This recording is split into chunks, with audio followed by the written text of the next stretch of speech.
Hi all, അസ്സലാമലൈക്കും. Welcome back to Silnas kitchen. ഇന്നത്തെ recipe ഒരു അടിപൊളി വെറൈറ്റി പലഹാരത്തിന്റെ റെസിപ്പിയാണ്. റവ വെച്ചിട്ടാണ് ഇത് തയ്യാറാക്കി എടുക്കുന്നത്. ഭയങ്കര സിമ്പിളാണ്. കുട്ടികൾക്കും വലിയവർക്കൊക്കെ ഒരുപാട് ഇഷ്ടാവും. അപ്പോൾ ഇതെങ്ങനെയാണ് തയ്യാറാക്കുന്നതെന്ന് അറിയാനായിട്ട് വീഡിയോ സ്കിപ്പ് ചെയ്യാതെ മുഴുവനായിട്ടൊന്ന് കണ്ടു നോക്കണേ. റെസിപ്പിയിലോട്ട് കിടക്കുന്നതിന് മുമ്പായി സിൽനാസ് കിച്ചൺ ചാനൽ ആദ്യമായിട്ട് കാണുന്നവരാണെങ്കിൽ പ്ലീസ് ഒന്ന് സബ്സ്ക്രൈബ് ചെയ്തേക്കണേ. ഒപ്പം തന്നെ ഈ വീഡിയോസ് നിങ്ങൾക്ക് ഇഷ്ടപ്പെടുകയാണെങ്കിൽ ഒരു ലൈക്ക് ചെയ്ത് ഷെയർ ചെയ്ത് സപ്പോർട്ട് ചെയ്യാനും മറക്കരുത്. ഇനി നമുക്ക് ഇതെങ്ങനെയാണ് തയ്യാറാക്കുന്നതെന്ന് നോക്കാം. ഇതിനായി ആദ്യം തന്നെ ഒരു ബൗളിലേക്ക് 250 ml കപ്പിന്റെ അളവിൽ 1.5 കപ്പ് റവയാണ് ഇട്ട് കൊടുക്കുന്നത്.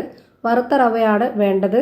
ഇതിലേക്ക് ഈ ഒരു കപ്പ് അളവിൽ തന്നെ 2 കപ്പ് വെള്ളം ഒഴിച്ചു കൊടുക്കുന്നുണ്ട്. ഇത് നന്നായിട്ടൊന്ന് കുതിർന്നു വരണം. അതിനു വേണ്ടിയിട്ടാണ്. റവ എത്രത്തോളം കുതിർന്നു കിട്ടുന്നോ അത്രയും നന്നായിരിക്കും ഈ ഒരു പലഹാരം. ഇതൊരു 30-40 മിനിറ്റോളമെങ്കിലും കുതിർത്ത് വെച്ചിരിക്കണം. എങ്കിലേ നമ്മൾ ഉദ്ദേശിക്കുന്ന ആ ഒരു പരുവത്തിലും ടേസ്റ്റിലൊക്കെ കിട്ടുള്ളൂ.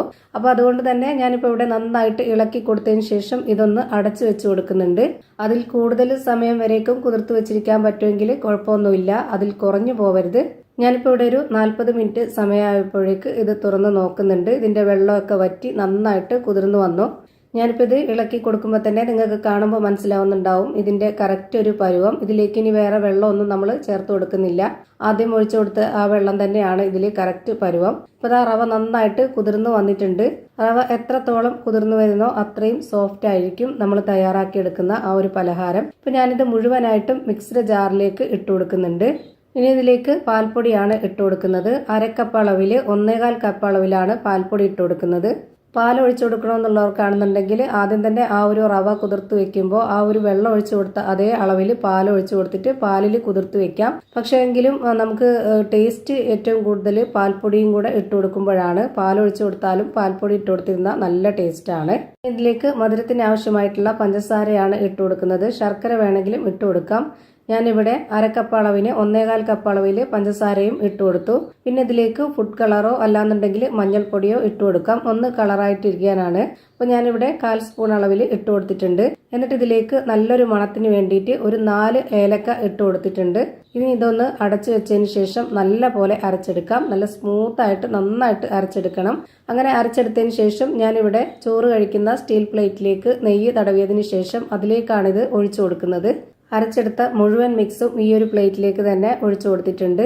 ഇനി ഇത് ആവിയിലാണ് വേവിച്ചെടുക്കുന്നത്. ഇഡ്ഡലി ചെമ്പിൽ വെള്ളം വെച്ചിട്ട് സാധാരണ നമ്മൾ ഇഡ്ഡലിയൊക്കെ വേവിച്ചെടുക്കുന്ന പോലെ തന്നെ നിങ്ങൾക്ക് ചെയ്തെടുക്കാവുന്നതാണ്. അല്ലാന്നുണ്ടെങ്കിൽ ഇതുപോലെ ഒരു കടായി സ്റ്റവിലേക്ക് വെച്ച് ഫ്ലെയിം ഓൺ ആക്കിയതിന് ശേഷം അതിലേക്ക് കുറച്ച് വെള്ളം ഒഴിച്ചു കൊടുത്തിട്ട് ഒരു റിങ് ഇറക്കി വെച്ച് കൊടുക്കുക. എന്നിട്ട് ഈ ഒരു പ്ലേറ്റ് വെച്ച് കൊടുത്തിട്ട് ഒന്ന് അടച്ചു വെച്ചിട്ട് ലോ ഫ്ലെയിമിലിട്ട് ഒരു 40 മിനിറ്റ് വരെ വേവിക്കാവുന്നതാണ്. അപ്പോൾ നല്ല പരുവത്തിന് കിട്ടും. ഇപ്പോൾ നന്നായിട്ട് പൊങ്ങി വന്നിട്ടുണ്ട്. നല്ല സോഫ്റ്റ് ആയിട്ട് സൂപ്പർ ടേസ്റ്റിൽ ഒരു അടിപൊളി പലഹാരം റെഡിയായി കിട്ടി. നമ്മുടെ വീട്ടിൽ വരുന്ന ഗസ്റ്റുകൾക്കാണെന്നുണ്ടെങ്കിലും നമ്മുടെ കുട്ടികൾ സ്കൂൾ വിട്ട് വരുന്ന സമയത്ത് അവർക്ക് കൊടുക്കാനാണെന്നുണ്ടെങ്കിലും നമുക്ക് എളുപ്പത്തിൽ തയ്യാറാക്കി എടുക്കാൻ പറ്റുന്ന ഒരുപാട് ഇൻഗ്രീഡിയൻസ് ഒന്നുമില്ലാത്ത നല്ല ടേസ്റ്റി ആയിട്ടുള്ള ഒരു പലഹാരമാണ്. എന്തായാലും ഒന്ന് ട്രൈ ചെയ്ത് നോക്കാൻ മറക്കരുത്.